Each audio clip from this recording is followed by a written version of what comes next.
being here a few years ago, it's very clear to the point that was made this morning, where's the evidence? There is a huge leap in knowledge and evidence compared to a few years ago. And I am encouraged by that. I'm not a farmer. I have worked in the food and ag space. I'm not First Nations. I don't work in a government department. I'm really here because I care. And I was fortunate, I had a friend who knows farmers. So they invited me to 2 evening meetings. So one down in Jerrymunga and one up in Perenjori. Now, by this time, I'd lived in Western Australia for 17 years. This is my knowledge of WA. Perth, Margaret River, Broome. I had not stepped onto country much, and certainly not farming communities. So what I saw that week was a real eye-opener. And I reckon most people in this city have a total blind spot to it. They were showing each other videos on a mobile phone. And what the videos showed was soil literally blowing across the roads. And another farmer said, yeah, I seeded last week. It's all gone. It's all blown away. A few days later, I'm up in Perenjori, and I'm late, and I'm hungry. And I run across the road to a little grocery store, and on the window it said, thank you, we will miss you. It's closed. Forever. So 2 evenings, 2 stark lessons. Fragile land, fragile community. So we'll go to Deep Herd's kind of side event for Evoke Ag 2024. This slide said everything to me. No rain whatsoever since October.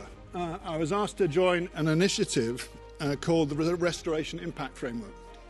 Over a year, about 20 or 30 organizations, people from those organizations, coming together around land restoration in WA.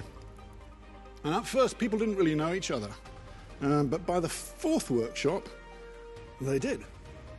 And they listened. And they thought together. And they created strategy and possibility. One participant put it this way: what stood out was seeing the whole system, not just our patch.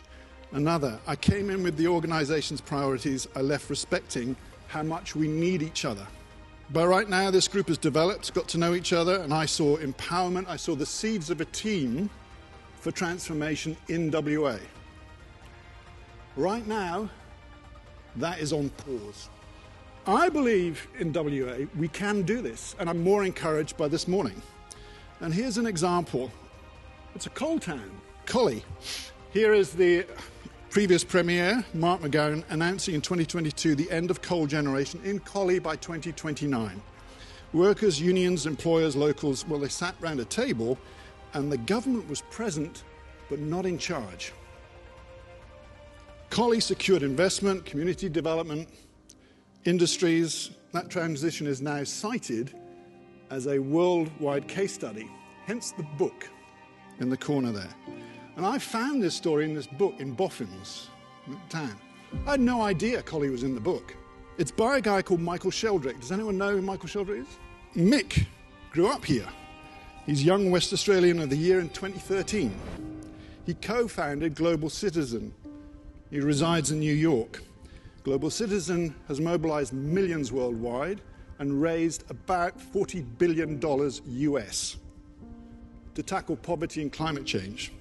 And I asked him and said, okay, can you give us a quote for the transition of the food? And he said, yeah, of course I can. And he's coming back next year to visit.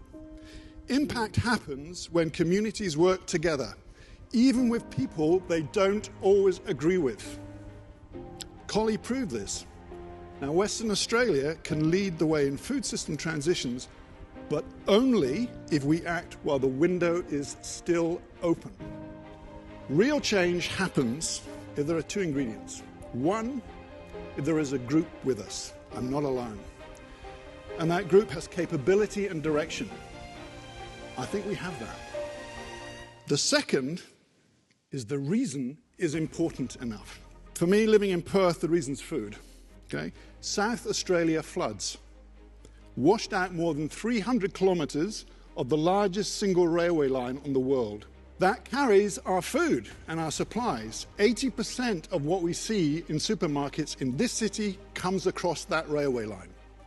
80%. It's food insecurity. We lived in 2022 with rationing for weeks. And it wasn't just toilet roll, chicken, pasta, rice, flour, and eggs. How could we do this? Where could the resource come from? I haven't seen it from the private sector in 7 years. I haven't really seen it from the impact sector or federal. But let's look at what we do fund. We're in it, 1.6 million. Down here, the Garrett Bridge, 90 million. A bit further down the road, Borlu Bridge, 180 million. Planned Motorsport Raceway, 217 million. It does not feed us. It doesn't. Food is a need. Stadiums are a want. Stadiums and bridges can build faster than trees can grow. We need 10 or 15 years for natural capital to recover, for food resilience to take root. The clock's ticking. How do we find the courage to expand fully into all of ourselves? Not just our job titles, but as parents, as citizens, as custodians, as customers, as voters, as voices. And when we expand into our full selves, how do you frame this now? What's important to you? To me, it's food insecurity. To you, it might be something totally different. But expand and be aware of that space to yourself and find people today and tomorrow to talk to in that space, because we really do have change through us, through who we are, and for who we do it for. Thank you.